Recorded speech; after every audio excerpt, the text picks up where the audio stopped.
Shalom Bapak Ibu sekalian. Perkenalkan saya Fania, saya anaknya Pak Iskandar. Sebelumnya saya mau cerita background dari apa yang saya mau bagikan hari ini. Jadi saya mau berbicara hari ini tentang yang namanya Purim. Jadi kalau misalnya di Israel sekitar 2 hari yang lalu kita nih merayakan yang namanya Purim atau perayaan pembalikan keadaan. Jadi gimana sih asal mulanya Purim ini? Jadi Purim ini terjadi karena pada zaman Esther ini ada seorang yang ada Mordekai dan Haman atau orang kepercayaan raja, orang kedua di kerajaan Persia.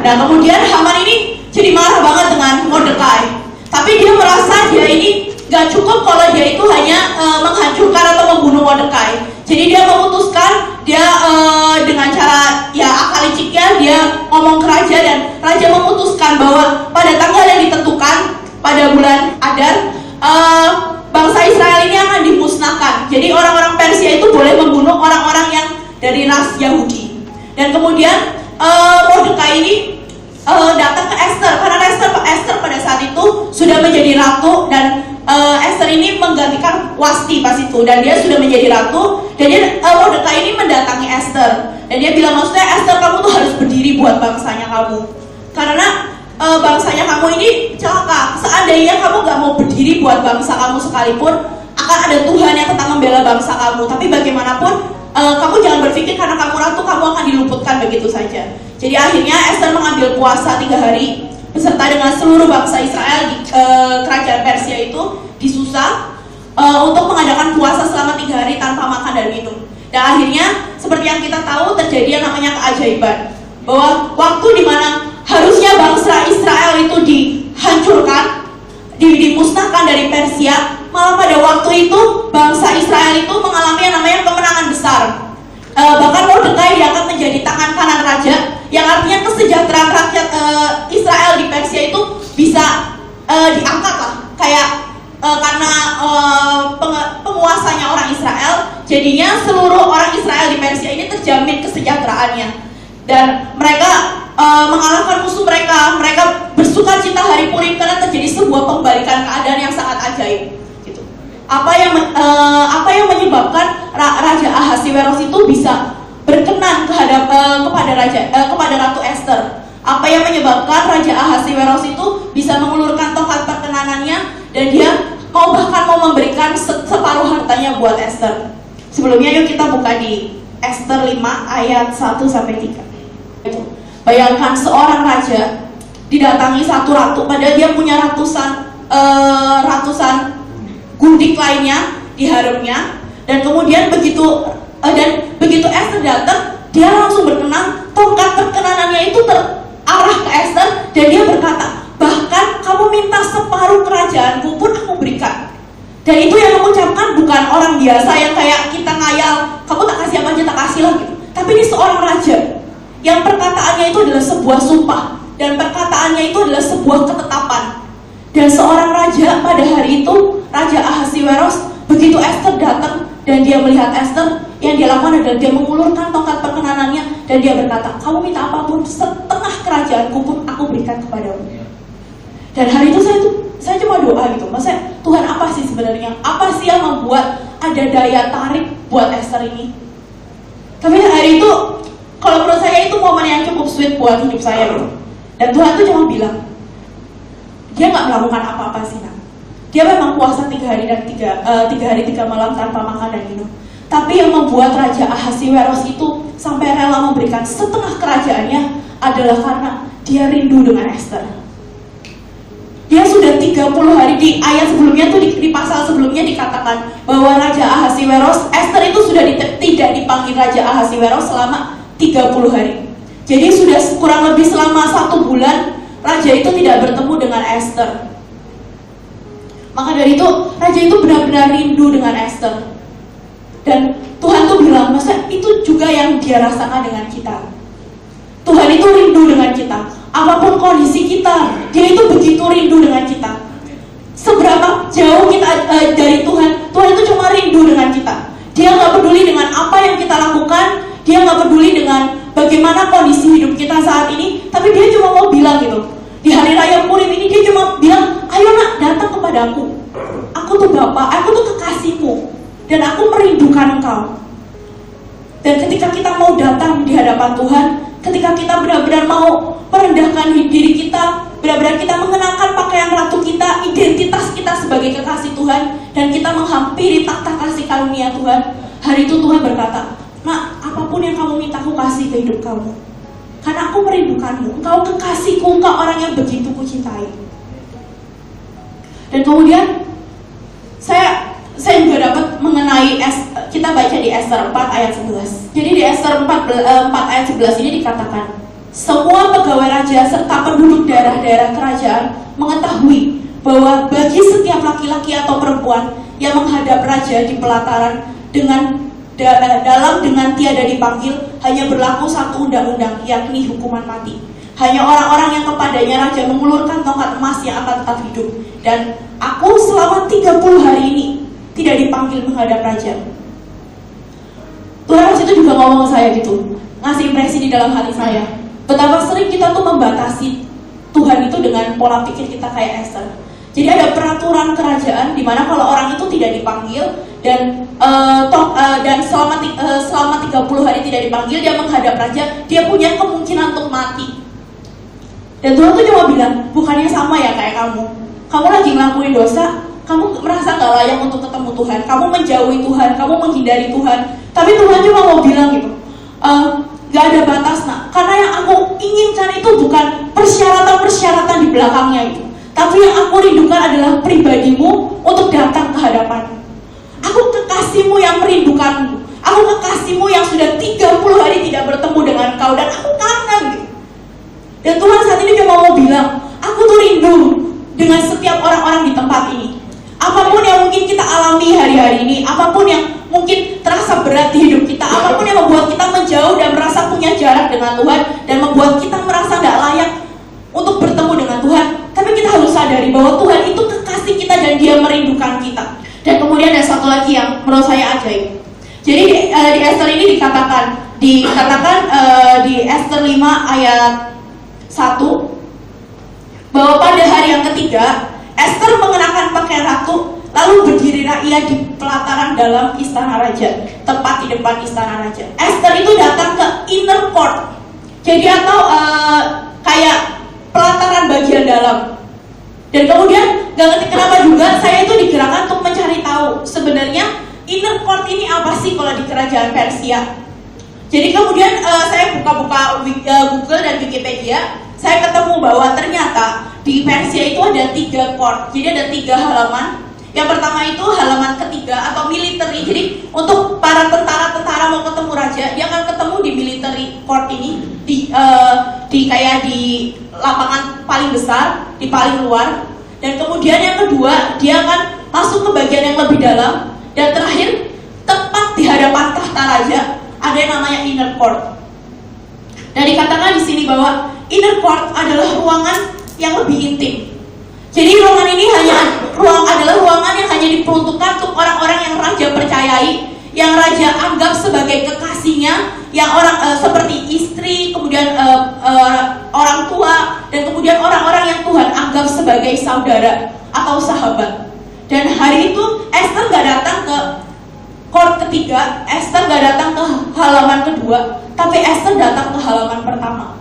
Esther datang ke tempat paling intim, di mana dia bisa bersama dengan tuannya. Yang Tuhan rindukan itu cuma Bapak Ibu kembali menyembah Tuhan dalam ruang keintiman. Yang Tuhan rindukan itu Tuhan cuma pingin ketemu, cuma pingin punya keintiman lagi dengan Bapak Ibu, saudara-saudari sekalian. Jadi jangan pernah merasa kita nggak layak, jangan pernah merasa jatah kita cuma menjadi orang biasa. Jatah kita adalah menjadi ratu. Jatah kita adalah menjadi orang terdekat dengan raja. Jatah kita adalah benar-benar diberikan bahkan separuh kerajaan buat kita. Saya benar-benar merasakan hadirat Tuhan di tempat ini. Dan saya percaya kalau Tuhan ada di tempat ini, yang kita perlu lakukan cuma satu, sujud menyembah Tuhan, menyembah Dia dengan seluruh hidup kita. Dan sesuatu yang besar pasti Tuhan rencanakan buat tempat ini. Tempat ini gak akan menjadi tempat yang biasa. Tempat ini gak akan cuma jadi sebuah gereja biasa, tapi tempat ini akan menjadi gereja yang ajaib, yang memberkati bahkan seluruh kota, bahkan seluruh bangsa. Saya tiba-tiba tadi diingatkan saudara ya, pada waktu Tuhan Yesus pertama kali dia melayani, dia kan dibaptis sama Yohanes Pembaptis, kan? Kemudian dikatakan ada suara dari tempat tinggi, ya dari surga, dari Bapa. Dikatakan begini, inilah anakku yang kukasihi, kepadanya lah aku berkenan. Amin. Ya. Nah, kemudian dikatakan setelah Yesus dibaptis, dikatakan dia dibawa oleh Roh Kudus ke padang gurun untuk dicobai oleh iblis. Dan apa yang dikatakan oleh iblis pertama-tama, percobaan pertama nih, dikatakan kalau engkau anak Allah, ubahlah batu ini menjadi roti.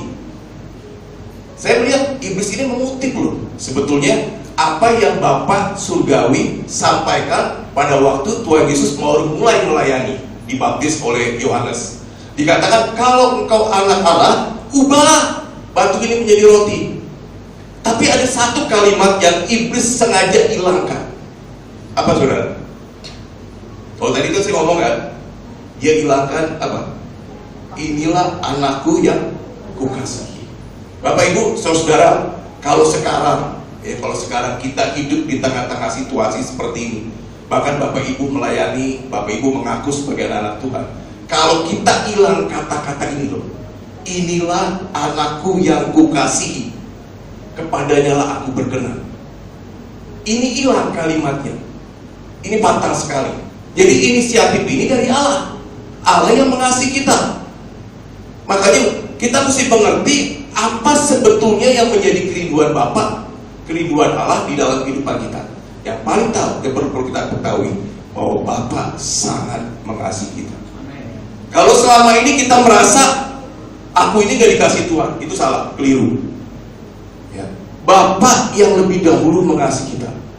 Kalau kita berkata aku lebih dulu mengasihi Tuhan, no, Bapa yang lebih dulu mengasihi. So, kasarnya begini, kita gak butuh dikasih yang lain.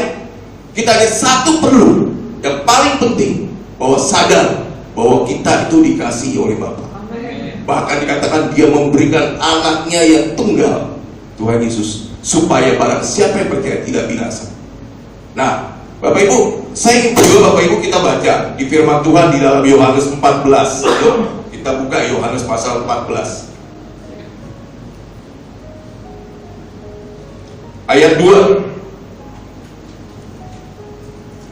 Di rumah Bapakku banyak tempat tinggal. Jika tidak demikian, tentu aku mengatakannya kepadamu. Sebab aku pergi ke situ untuk menyediakan tempat bagimu. Dan apabila aku telah pergi ke situ dan telah menyediakan tempat bagimu, aku akan datang kembali dan membawa kamu ke tempatku. Nah, ini paling penting saudara. Supaya di tempat di mana aku berada, kamu pun berada. Bapak Ibu bisa nangkap gak? Kalau saya merenungkan ayat ini, saya menangkap betapa kerinduan hati Tuhan. Untuk apa? Untuk dia selalu bersama-sama dengan kita. Tinggal tergantung bagaimana respon kita kepada Tuhan. Ini kerinduan hati Tuhan. Jadi coba ya, kita belajar mengerti siapa kita, identitas kita, ya, bahwa kita adalah orang-orang yang dikasihi Tuhan, yang dicintai Tuhan. Ada dua perkataan yang menyebutkan tentang bait suci. Ya, ternyata kalau kita baca di dalam Yohanes 2 ayat 15, ya dikatakan di sini ada ya, ia membuat cambuk dari tali lalu mengusir mereka semua dari bait suci. Nah, bait suci di sini menggunakan kata Heron. Kalau Bapak Ibu nanti ya, Heron itu jadi bangunan keseluruhan bait suci. Nah, jadi bait suci itu kan kalau kita lihat tuh ada tabernakel ya, tabernakel Allah, tabernakel Musa, tahu ya Bapak Ibu ya. Di situ ada halaman, terus kemudian ada tempat kayak tenda begitu. Itu adalah ruang kudus dan ada ruang maha kudus. Nah, di halaman ini tempat apa? Di situ di halaman ini ada tempat yang namanya mesbah korban bakaran. Jadi kalau orang Israel berbuat dosa nih ceritanya, dibawa kambing, bawa apa gitu, kemudian disembelih di situ. Ya, darahnya dicurahkan, kemudian dagingnya dibakar dan segala sebagainya. Kemudian juga ada kolam pembasuhan buat mencuci.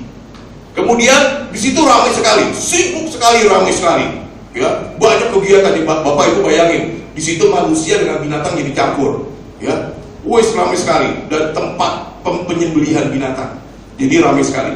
Kemudian kita masuk ke ruang kudus. Ya, ruang kudus itu di dalam tenda. Ini dikatakan di dalam ruang kudus ini ada kandil, ya, menorah, ada menorah. Kemudian juga ada mesbah ukupan. Jadi di situ ada imam bakar ukupan.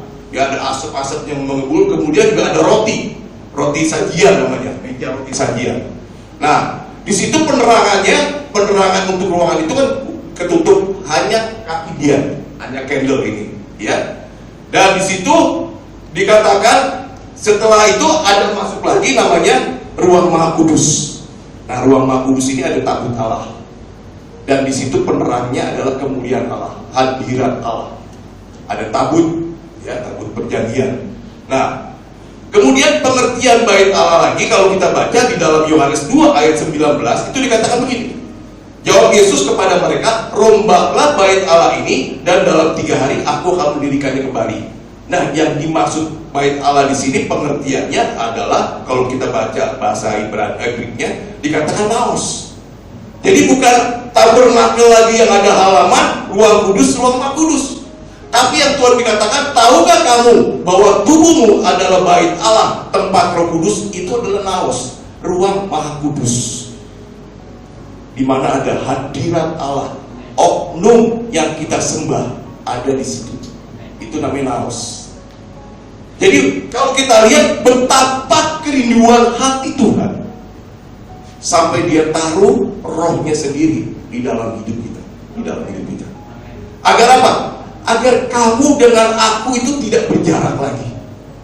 Agar aku dengan engkau selalu dalam keintiman. Itu kerinduan hati Tuhan. Dikatakan, tinggallah di dalam aku dan aku di dalam kamu. Sama seperti ranting tidak dapat berbuah dari dirinya sendiri kalau ia tidak tinggal pada pokok anggur, demikian juga kamu tidak berbuah jikalau kamu tidak tinggal di dalam aku. Tinggal di dalam aku, nah. Tinggal di dalam aku, nah. Di situ kamu akan aman. Saya bilang, bagaimana supaya kita bisa tinggal di dalam Tuhan? Tiba-tiba saya diingatkan di dalam 1 Korintus 1 ayat 30 dikatakan begini, tetapi oleh Dia, maksud ini oleh Bapa, oleh Allah, kamu berada dalam Kristus Yesus. Jadi ternyata kita nggak berusaha masuk di dalam Yesus, di dalam Dia. Dikatakan Bapa surgawi, Allah yang memasukkan kita di dalam Dia, di dalam Kristus. Yang perlu kita lakukan adalah sekarang apa? Kita tetap tinggal di dalam Dia. Kita harus tetap tinggal di dalam Dia. Kalau kita keluar dari Dia, nah ini sasaran tembak yang dunia dan iblis lakukan sekarang buat kita. Dia ingin kita keluar dari Dia. Kemudian Allah sendiri yang akan menerangi hidup kita, yang akan memimpin hidup kita. Dan itu ruang Maha Kudus itu ada di dalam diri kita. Makanya dikatakan tubuhmu adalah bait Allah. Tubuhmu adalah ruang Maha Kudus di mana aku hadir di situ. Aku menanti engkau, aku merindukan engkau. Aku rindu engkau datang setiap hari kepada aku. Seperti tadi dikatakan Raja Ahasiweros dengan Esther. Pada waktu kita datang ke dia mengatakan, apa yang kau kehendaki, nak? Separuh kerajaan ini aku akan berikan kepadamu. Karena apa? Karena kerinduannya, kangennya raja itu kepada Esther. Kita adalah Esther di hadapan Tuhan. Kenapa? Kalau Bapak Ibu nanti baca, ya gampang sekarang. Bapak Ibu baca semua berkat-berkat yang Tuhan berikan, semuanya saudara adanya di dalam Kristus. Ya, semua hidup berkelimpahan adanya di dalam Kristus. Jadi kalau katakan, mana aku nggak mengalami hidup berkelimpahan, aku hidupnya susah, aku hidupnya banyak masalah, aku hidupnya stres, ya coba dikoreksi, Bapak Ibu, kita koreksi diri. Apakah aku ada di dalam Dia? Apakah aku tinggal di dalam Dia? Aku sudah keluar dari dia. Kalau kita sudah keluar dari dia, ya gak heran. Karena semua berkat-berkat yang Tuhan berikan, penyediaan, perlindungan, semua yang Tuhan berikan buat kita, semua cuma ada satu, di dalam Kristus. Gak ada di luar Kristus. Jadi kalau kita ingin menikmati semuanya, tinggallah di dalam dia. Tinggallah di dalam dia. Kita gak perlu masuk ke dalam dia, karena Allah Bapa sudah memasukkan kita di dalam Kristus. Yang kita perlukan adalah tinggal di dalam dia. Amin. Yuk kita bangkit berdiri. Ini mengatakan kita dicipta. Kita dicipta. Kita ada untuk menyembah Tuhan, untuk memuja Dia. Kalau selama ini mungkin hidup kita belum menyediakan waktu untuk menyembah Dia, untuk memuja Dia, untuk bersandar di pelukan Tuhan. Biarlah pada pagi hari ini, Bapak Ibu Saudara, kita mau datang kepada Tuhan. Tuhan, kalau selama ini aku hidup untuk keperluanku sendiri, untuk kebutuhanku, untuk kesibukanku, aku gak ada waktu untuk menyembahmu, aku gak ada waktu untuk memujiamu,